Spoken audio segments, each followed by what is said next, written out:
Hello, dear students. Good morning. How are you all? I hope you are all well and enjoy yourselves. Today's topic is about breathing. Breathing को pulmonary ventilation कहते हैं. Pulmonary lungs को कहते हैं.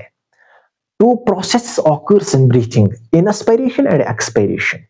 Breathing ये वो process है जिसमें हम एयर को लेते हैं from atmosphere into lungs और इस process को inspiration कहते हैं और इस एयर में रिच होता है ऑक्सीजन। या ये वो प्रोसेस है जिसमें हम एयर को निकालते हैं, is taken out from lungs into atmosphere और इस प्रोसेस को कहते हैं एक्सपिरेशन। इस गैस में रिच होता है कार्बन डाइऑक्साइड। ध्यान रखो बच्चों, मैंने यहां पर डायग्राम 3 बनाए हैं। ये मैंने लंग बनाया है। यहां पर लंग्स के अंदर जो प्रेशर है वो है 760 mmHg। एटमॉस्फेयर में भी प्रेशर है 760 mmHg।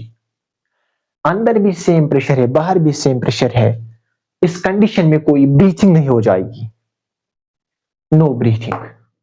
लंग्स में 758 mmHg प्रेशर है, बाहर है 760 mmHg प्रेशर। आपको पता ही है कि गैस ऑलवेज मूव करते हैं from higher concentration to lower concentration. आपने पढ़ा होगा बॉयल्स लॉ। बॉयल्स लॉ क्या कहता है? जितना वॉल्यूम ज्यादा होगा उतना प्रेशर कम होगा। Volume is directly proportional to pressure.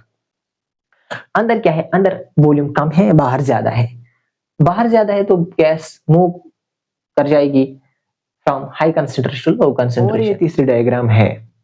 Suppose lungs में जो प्रेशर है वो है 762 mmHg और एटमॉस्फेयर में 760 mmHg है प्रेशर। इस कंडीशन में गैस मूव कर जाएगी फ्रॉम लंग्स इनटू एटमॉस्फेयर और इस gas remove from lungs high pressure to lower pressure और इस प्रोसेस को कहते हैं एक्सपायरेशन।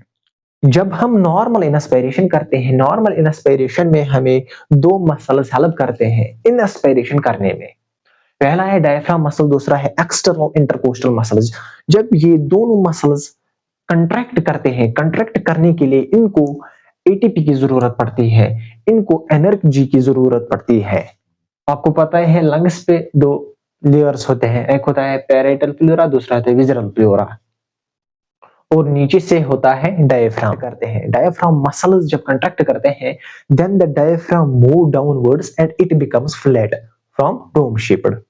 उससे क्या होता है? उससे रिजल्ट निकलता है जो वो थोरेसिक कैविटी का वॉल्यूम होता है वो इंक्रीज हो जाता है। फिर डायफ्राम पुल करता है पैराइटल प्लूरा को, पैराइटल प्लूरा पुल करता है विसरल प्लूरा को।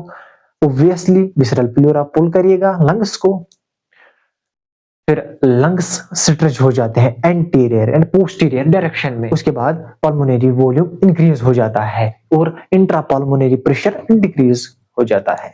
ध्यान रखो, मैंने यहाँ पर जो ये डायग्राम बनाया है ये ब्रेन का एक पार्ट है, इसको पॉन्स कहते हैं।